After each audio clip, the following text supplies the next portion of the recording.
Horas, kita bertemu kembali untuk merenungkan firman Tuhan di hari ini melalui renungan harian Carpe Diem, Sabtu 1 April 2023. Kiranya di hari ini damai sejahtera Allah yang melampaui segala akal memelihara hati dan pikiranmu di dalam Yesus Kristus Tuhan kita. Marilah kita memulai renungan firman Tuhan ini dengan bernyanyi dari buku Wende nomor 681 bait yang pertama.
Firman Tuhan yang untuk kita renungkan hari ini adalah yang tertulis dalam Yesaya 64 ayat yang ke-9.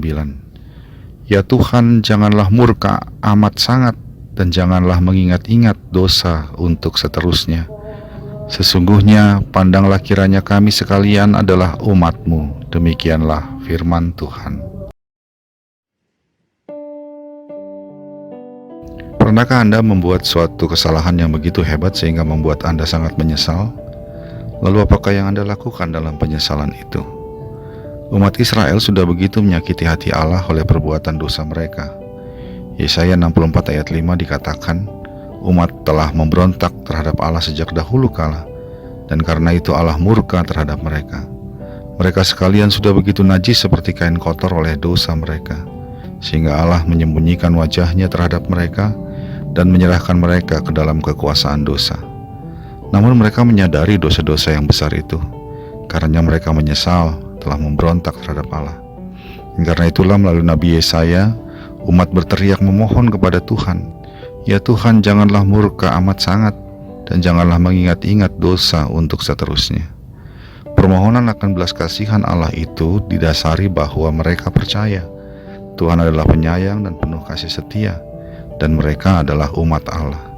Sehingga mereka berkata, sesungguhnya pandanglah kiranya kami sekalian adalah umat-Mu. Kesungguhan akan pertobatan dan iman akan Allah yang panjang sabar dan penuh kasih setia itu membuat Allah berkenan mengampuni mereka. Pasal 65 Yesaya kemudian mengatakan bahwa Allah berkenan tidak melenyapkan umat-Nya, bahkan membaharui mereka.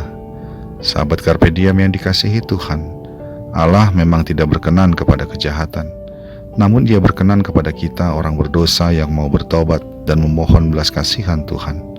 Dan karena itulah Allah dalam pribadi anaknya menjadi manusia dalam Yesus Kristus untuk menderita dan mati menjadi ganti kita menanggung kematian akibat dosa, sehingga kita yang seharusnya mati karena dosa justru memperoleh hidup yang kekal.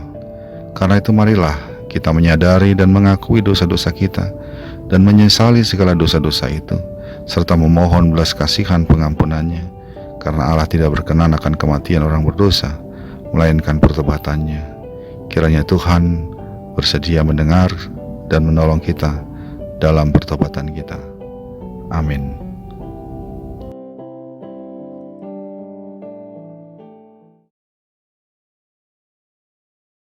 Marilah kita berdoa. Ya Allah Bapa kami dalam Yesus Kristus, Engkau adalah Allah yang panjang sabar dan penuh kasih setia. Kiranya Engkau mau mendengarkan penyesalan akan dosa-dosa kami dan berkenan untuk mengampuninya, sebab Engkau adalah Allah yang penuh kasih.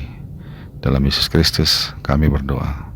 Amin. Kasih karunia dari Tuhan kita Yesus Kristus, anugerah dari Allah Bapa kita, dalam persekutuan dengan Roh Kudus menyertai engkau sekalian. Amin.